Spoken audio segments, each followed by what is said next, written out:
Helldivers 2 releases in just a few hours, coming to the PlayStation 5 and PC, so no Xbox as this is a game published by PlayStation, but it is nice to get it on PC at release as well, where now instead of the top view style of gameplay from the original, Helldivers 2 took some risks in completely changing the style of gameplay to a third-person shooter, and man, it actually does look really good. By the way, it does support crossplay, so PC and PS5 players can play together, which makes sense since Helldivers 2 is an online co-op shooter, so you will need an online connection to be able to play, which this is one of the few games out there that actually makes sense to require being online, and that makes for some really cool features that we'll go over in a minute. The game releases at the same time for everyone at 1 AM Pacific Standard Time, 4 AM Eastern, 9 AM London, but they posted the full times here, so if you conveniently live in Australia or New Zealand, like a lot of people do when a new game releases, that trick is not going to work since it releases at the same time for everyone. If you don't know what time the game releases for you, you're not in one of these countries, just Google 1 AM PST to whatever time zone you're in. There are only two different editions that you can purchase for Helldivers 2, which is nice since it seems like every other game out now has like 4 different editions and you have to sit there and connect the dots on what gives you what because half the stuff is junk anyways. For this game you have the standard edition for $40 and the Super Citizen edition for $60, which if you ordered the standard already you can upgrade to the Super Citizen edition separately. Pretty cool since if the game does turn out to be as good as it looks, $40 is a really good price for it compared to all of these $70 pieces of junk that come out. The Super Citizen edition comes with this cool looking armor set, a matching cape, the MP98 night weapon, Super Citizen status, which is just like the icon that you can customize with your name in the lobby, it's a title, and the Stratagem Hero ship game, which is kind of interesting. It seems like it's just used to practice the order of buttons that you press for different stratagems in the gameplay. You also get the Steeled Veterans Warbond with this edition, and there's a lot of Warbond info to go over in a minute so that you can really understand whether or not it is worth it,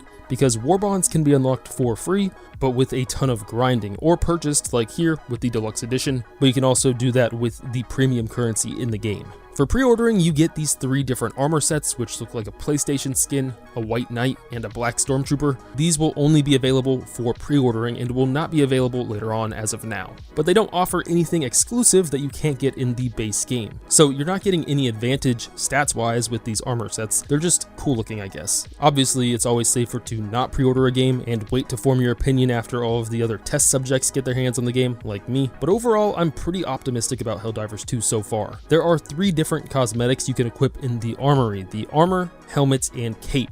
The armor being the only one out of all of those with actual stats. The helmet and cape all technically have stats, but are really just cosmetic and have nothing to offer you stats wise since all of their stats are the same, while the armor matters quite a lot and varies between each different type. And the only cosmetics that you can unlock are those armor pieces. So you can unlock armor sets, capes, and helmets, but there are no cosmetic items for weapons. You get a weapon and that's how it looks. There are no different skins that you can change and customize for weapons. Some of these weapons, armor, upgrades, and customization are unlocked through something called Warbonds. You can think of Warbonds as a set of challenges that need to be completed to earn rewards. These Warbonds are purchased with a premium currency that can involve microtransactions. So you can purchase the premium currency called super credits, but this premium currency is also 100% able to be earned for free. It's just that getting that currency looks to take quite a few hours of grinding. So for example, you have the Steel Veterans Warbond here that they've made a trailer for. You get this automatically if you purchased that Super Citizen edition of the game, which is that $60 version. If you didn't purchase that edition, you can purchase it for free after you get the amount of currency needed, which I found a post here on Reddit going over what the developers put in their Discord, stating that playing the game normally without using real money to buy the Warbonds will likely equal about 10 to 40 super credits per hour, which you will be rewarded while playing. And these guys over here are speculating based on that, since the Steel Veterans Warbond takes about 1,000 super credits to purchase, that it will take anywhere from 25 to 100 hours of playtime to earn enough for that Warbond, which I mean makes sense based on what the developers have said in terms of how much you're going to earn. And super credits are not required to complete that Warbond. Once it's unlocked, it's all from just playing the game, where you will earn medals. They also stated in their Discord though that some players will likely optimize and be able to earn more than 40 credits per hour. On top of that, super credits are also shared between every team member when they are found on a planet, and that also goes for medals, the currency that you cannot pay for. Those medals are what are used to unlock each page of the Warbond. So you can earn super credits for free or purchase them with real money to earn the Warbond faster, but then you need to unlock the items within that Warbond with medals, which cannot be paid for with real money and need to be earned in the game. Now, also for buying the base game, you get the Helldivers Mobilized Warbond, which grants you apparently more than enough super credits to buy one Warbond. Something interesting is that you earn these super credits always. It's not like once you complete that Warbond you don't earn super credits, and the free Helldivers Mobilized Warbond and that premium Steel Veterans Warbond are the only two Warbonds in the game, at least at release. So you'll have a pretty good head start in earning that premium currency, and you can continue to farm for super credits before another Warbond is even released. So for example, if you just have the base game, you can complete that free Warbond to earn enough credits for the Steel Veterans Warbond, and then just keep playing to earn more and save up for the next one whenever it comes out. It's pretty controversial at the moment whether or not it's ridiculous of them to include microtransactions in a game you already paid for, but to be fair, nothing is locked behind a paywall. So you do not need to pay for anything, at least as of now. Everything is obtainable for free, but can be purchased to obtain it sooner. Also, when you purchase a Warbond, you do not automatically obtain the items in that Warbond, whether you paid real money or not. When you purchase a Warbond, you also keep it for good. You can hop over whenever you want to play the game and chip away at it. It's not timed. I think people are going to be pretty split on this. On one hand, it's not pay to win since it's a co-op shooter and everyone is still able to obtain the items that others have paid for. It's just that you will have less to grind if you do pay for them. On the other hand, a lot of people are just put off when a game offers something like this when you already paid for it. So definitely let me know what you guys think down in the comments. For me, I really hate microtransactions in a game, especially when you already paid for that game, but I'm not too annoyed here with how it works in Helldivers 2 as of now. What I do get concerned about is when players find a fast way to grind these Warbonds for the rewards and earn them legitly without feeling pressured into paying real money for them. Are the developers going to rebalance the game to make the grind harder? That's personally my biggest issue with some games that aren't too greedy on release, but then after reviews come out and a few weeks go by, they kick into full greed mode. The developers of Helldivers 2 have been pretty down to earth with the past games that they've put out, and pretty fair to the point that they're loved by players, but I mean, so is every other developer until they're not. Like, look at Rocksteady.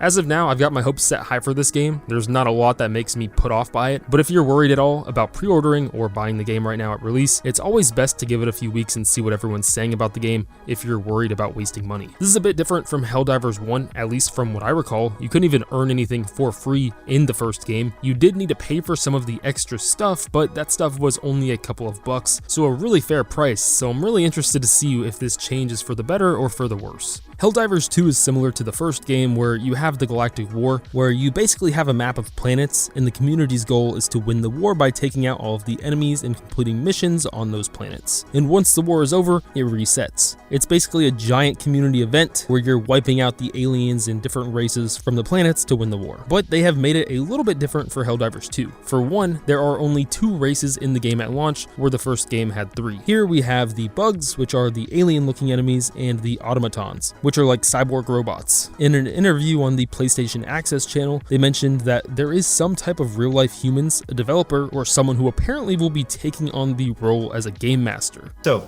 in a lot of tabletop gaming, you have a dungeon master or a game master, right? We also have a game master in this game. It's very hard to achieve exactly what you get at a table, but we wanted flavors of that into this game.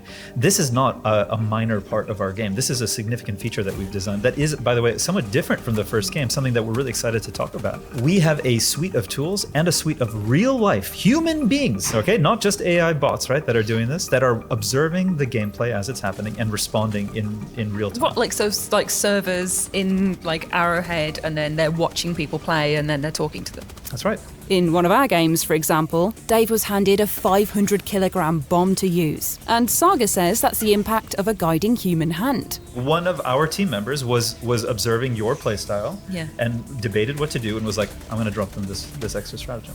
That's wild. Yeah, you were playing with us at the same time as you were playing with each other and against the bad guys, right? Because Super Earth is all in it together, right? We're trying to find the right things to do. So we have this Game Master functionality where we can drop in more or less things like buffs, but sometimes debuffs will happen too. A good challenge sometimes can be really valuable. Imagine how tight it was towards the end of some of those missions.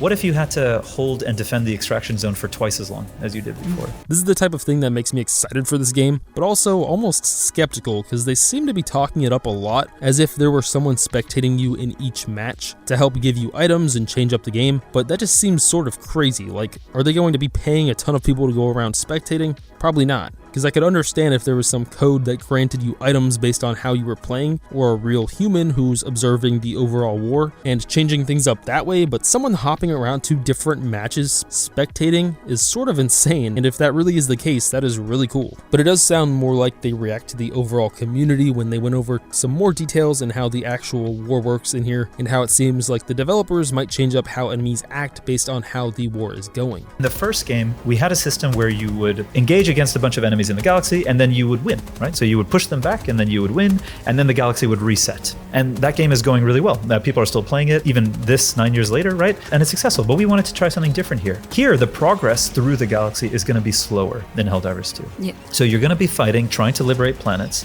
As you do that, the enemies have goals. They will look at what you've done, respond to the ways in which you, as the community that is, has behaved, and react in a way that changes the face of the galaxy thereafter.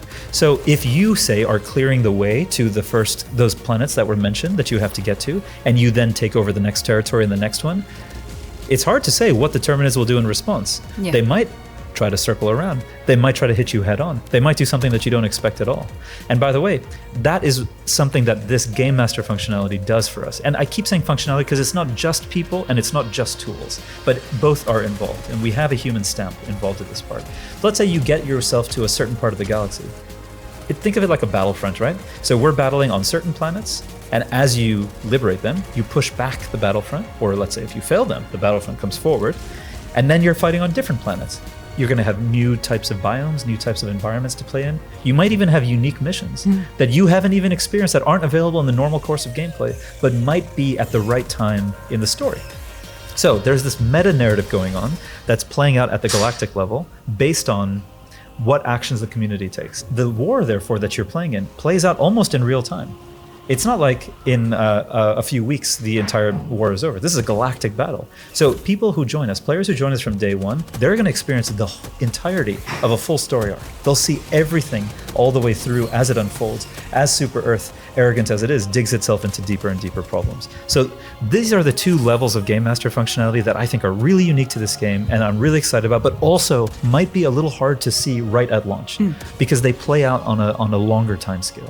So that tactical thing. So with the war, it seems like they really want to make this like a tabletop RPG, almost where they are the game master, changing up the story as you play so that each war is completely different, which sounds really cool. For single player, there is no single player offline play, but in the first game you were able to play solo, and it seems like that may be the case here as well. Although if it is like the first game, it'll likely be a lot more difficult, but you can also matchmake to join a random party if you don't have some friends to play with. That is way more recommended than playing solo, especially if you're new to the game, because again, this game is designed to be an online co-op shooter that allows you to have a team of up to 4 total players. If that's you just want to play solo, I would personally either pass on this game or wait a few weeks and see what solo play is really like. And if you don't have good internet, you're not going to like it either, since you do need an online connection to play. It's mandatory. The co-op actually has some really cool features. For example, IGN's preview of the game said that any of the equipment you call down can be used and equipped by your teammates, and then when you die, they can loot your body and use your stuff as well. Something that I think is insanely cool